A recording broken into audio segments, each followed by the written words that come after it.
Hello everyone, it's me Aika and welcome back to my channel. If you're new here, welcome.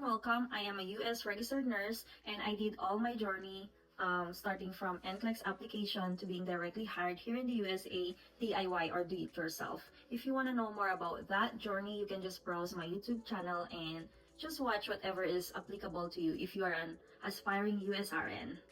For today's vlog, I'm going to share with you all about my employer. So I have been asked a lot about this whenever I share all about them in the Lefora group. So yeah, I'm going to talk about them more.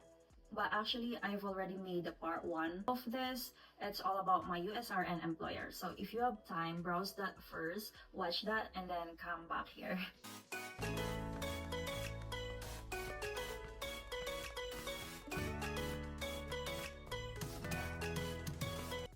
So I DIYed my NCLEX application in the NYSED or the New York State Education Department.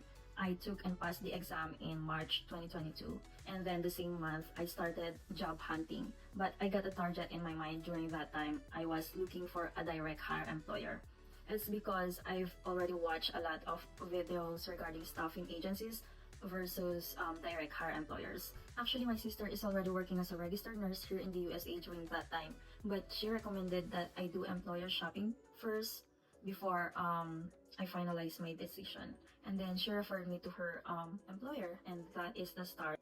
But to be fair, before I finalized my decision to work with the same company or organization she's working with, I did some interviews with other direct hire agencies.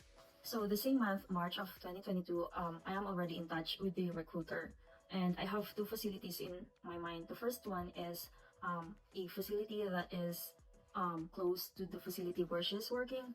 It is absolutely the same state.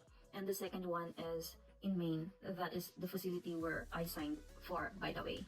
So the reason why I choose Maine is because when my sister asked the travel nurses during that time, she asked which is the best facility that organization has that is very organized or where they can suggest for me to go, and that is the same facility that they mentioned. If you've watched my first vlog regarding my US employer, you'll know that I have been offered different benefits that includes US hotel accommodation for 1 month or until I find my own apartment, US transportation from the airport going to the hotel, which I was not able to use because I went to New Hampshire where my sister is. And then I was also offered TOEFL refund the exam and visa screening as well, which is $615. That is a lot. And they also offered US travel airfare one way for RN and dependent. And then all legal fees, immigration fees associated with permanent residency in the US. Actually, I just paid for my NCLEX. Of course, they did not refund that. I also paid for IELTS because they specifically required TOEFL. My medical examination for me and my dependent, as well as the immigration fee, which is $200+, which I paid as soon as I arrived in the USA.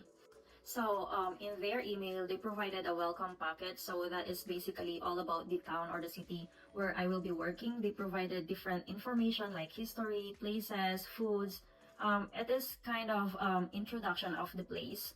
And then they provided the step-by-step process and also the benefits, the medical benefits. So I was actually given a lot of time to decide which medical plan I would be choosing, because as soon as I signed the contract that was attached in the email. So fast forward to April of 2023. The time has come. This is the most awaited time for me and for my dependent. We are finally flying to the USA, to Maine.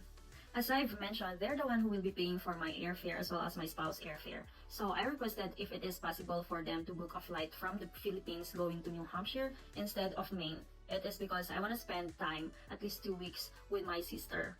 And luckily, they approved and they booked the flight as requested.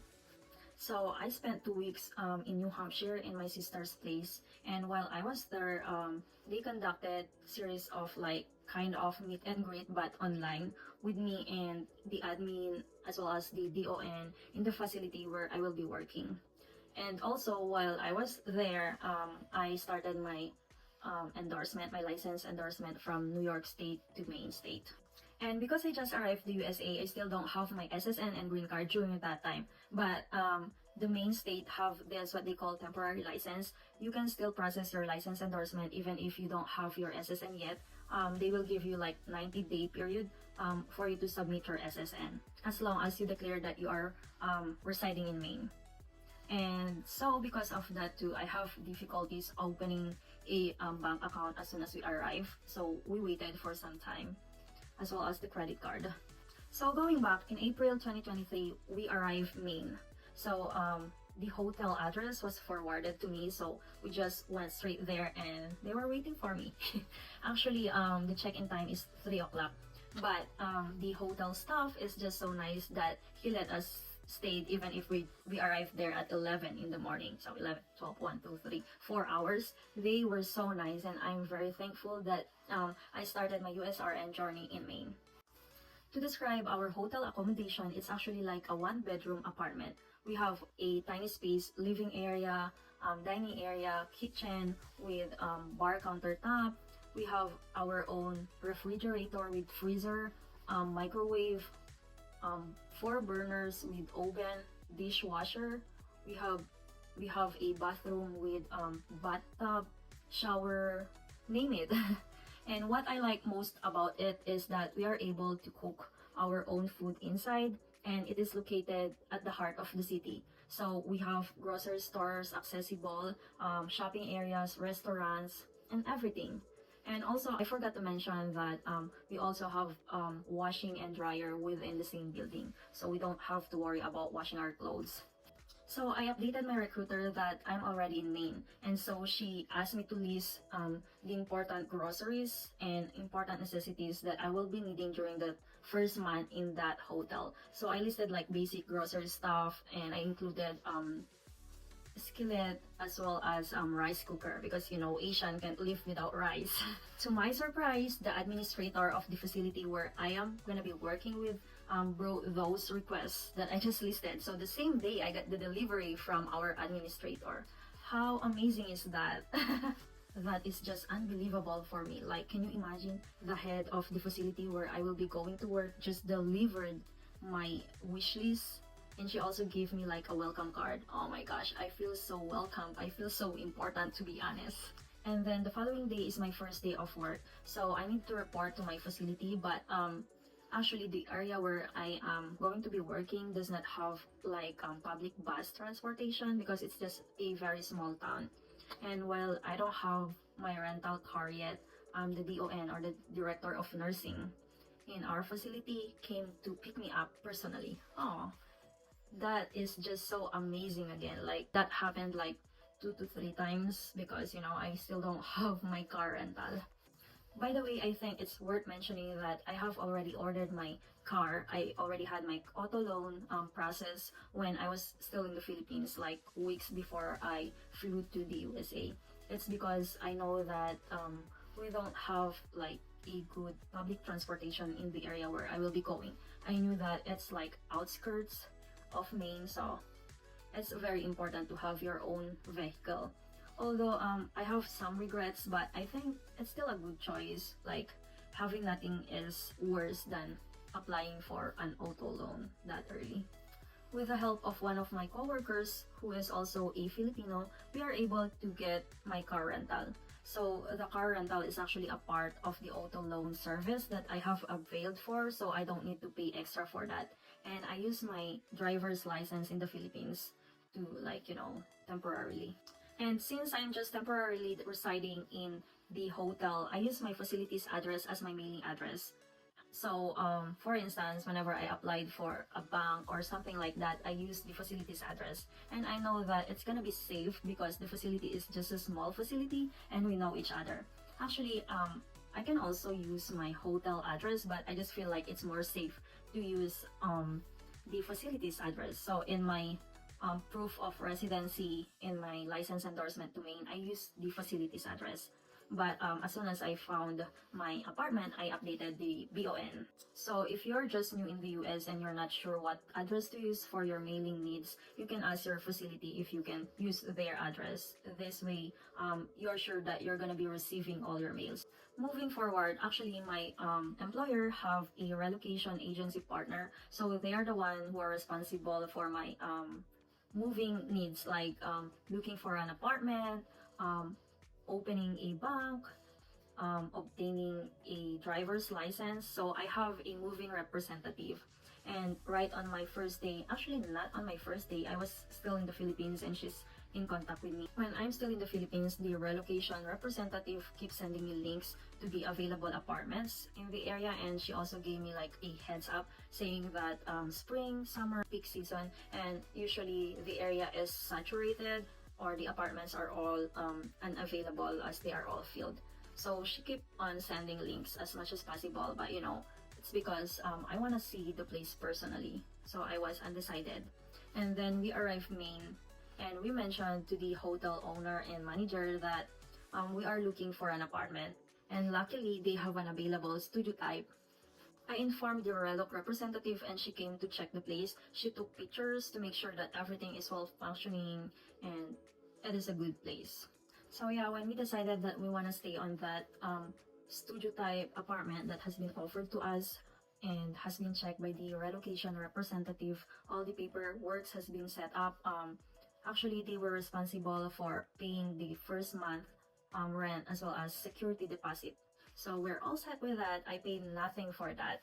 The apartment search is over and I'm also paid for my first month of rent, which is going to be the following month because I was able to secure an apartment within the first weeks of our stay in Maine. Aside from that, the relocation agency or representative also guided me in terms of choosing the best bank in the area, and she mentioned the requirements and such, as well as the driver's license requirement. She also provided like a reviewer for me to read in terms of taking my driver's license. They are very helpful, to be honest. And then they also helped me set up the ACH for my refund for my visa screening and TOEFL. And that is all about the relocation agency that is provided by my employer. So let's move on to the next, which is the sign-on bonus. So the sign-on bonus is actually a surprise for me because I was not expecting that. That has not been discussed during my employment stage or like when I signed the offer letter. And I believe and I am certain of that the sign-on bonus is like facility to facility. So not all facility with this organization offers sign-on bonus. It depends upon the need of the facility, I think. And I was given a 5,000 sign-on bonus. So that has been divided into two. So I received my 2.5, the 50% of the bonus on my third month of working in that facility. And the rest of the 50%, I got that on my sixth month.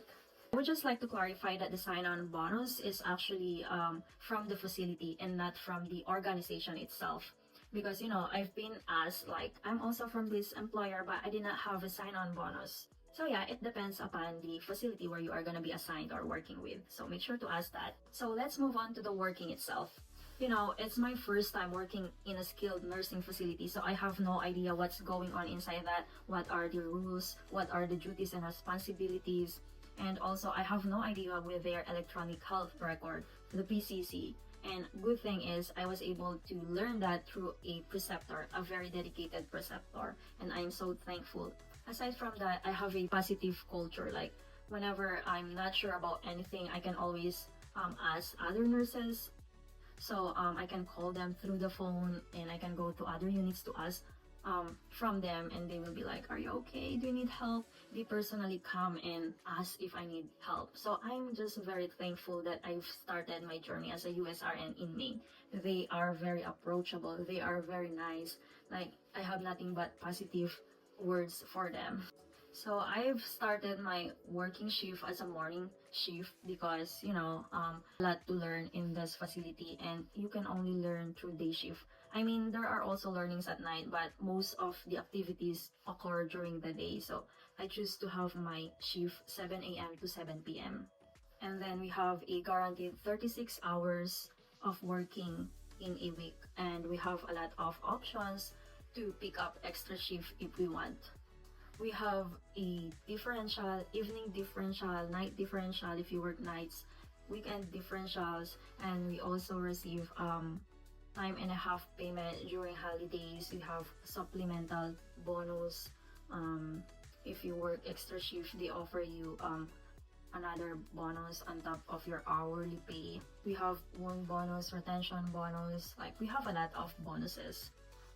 I also have other benefits like 401k, that is the pension, medical plan with FSA or HSA, vision, dental, short-term disability, hospitalization, long-term disability, and all of those things. And of course, paid time off, vacation leave, and sick leave. But if you want to waive those benefits, your leave benefits and your medical benefits, like if you don't want to get paid for your sick, PTO, or VL, if you want a no work no pay basis, if you don't want to avail this medical plan being offered by the employer for whatever reason, for instance, you found a better coverage in the health insurance marketplace and you don't want to avail this from your employer, you can waive that, and they have what they call a modified compensation. So this modified compensation is that you're waiving your medical plan benefits and your leave benefits. You can still request for leave, you can still do sick leave, but you are not gonna be paid. And so in return, you will have a 25% increase on your salary.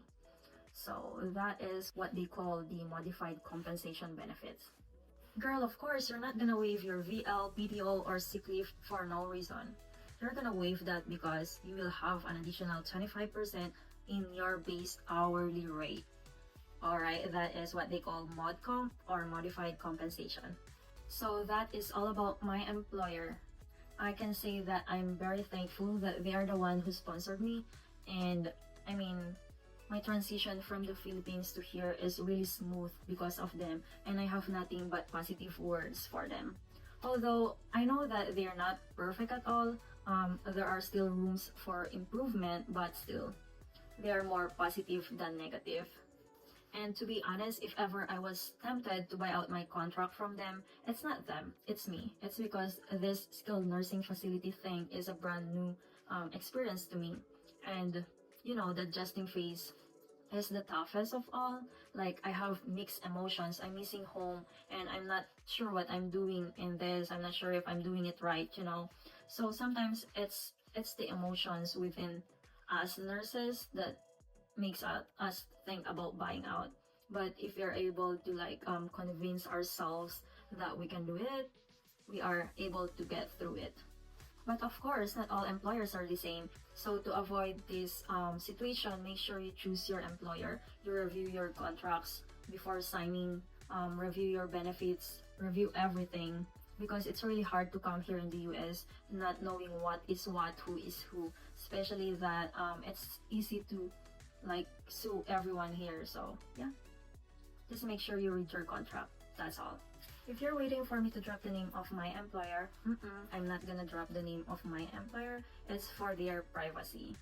And I'm just sharing this for you to know what a good employer is, or what to look for the employers if you're still in the Philippines or other parts of the world aspiring to be a USRN.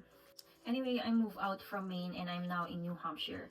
If you want to know more about that, stay tuned. I will vlog all about that soon. Thank you for watching. Have a good day. Bye-bye. Until next.